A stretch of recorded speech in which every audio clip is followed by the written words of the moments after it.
বন্ধুরা, এক্সপোনেন্ট থেকে আমি অনেক অঙ্ক করিয়েছি। আমি চাই যে এই কোশ্চেন অ্যান্সারটা তোমরা কমেন্টে জানাও।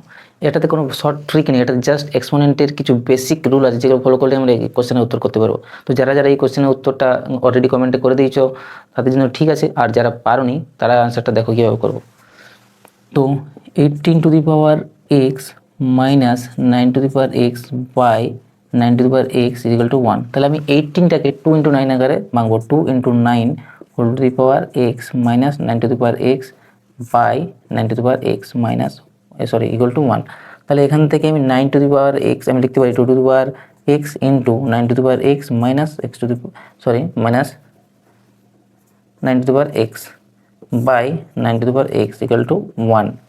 তাহলে 9 to the power x যদি কমন নিই তাহলে 2 to the power x minus 1 by 9 to the power x। তাহলে 9 to the power x কেটে গেল। তাহলে এখান থেকে আমি এখানে আসছি, তো 2 to the power x minus 1 equal to 1 হচ্ছে। তাহলে 2 to the power x equal to 1টা দিক চলে রয়েছে 2। তাহলে 2 to the power x equal two 2 to the power 1। তাহলে x ইকুয়াল টু 1 আমি বলতে পারি কম্পেয়ার করে।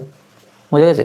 এই রকমই আরও সঠিক ঠিক পাওয়ার জন্য আমার চ্যানেলটাকে অবশ্যই ফলো করে রাখো, যাতে আপকামিং এক্সামের যে কোনো কোশ্চেনের উত্তর তোমরা সহজেই জাস্ট দেখবে আর করবে।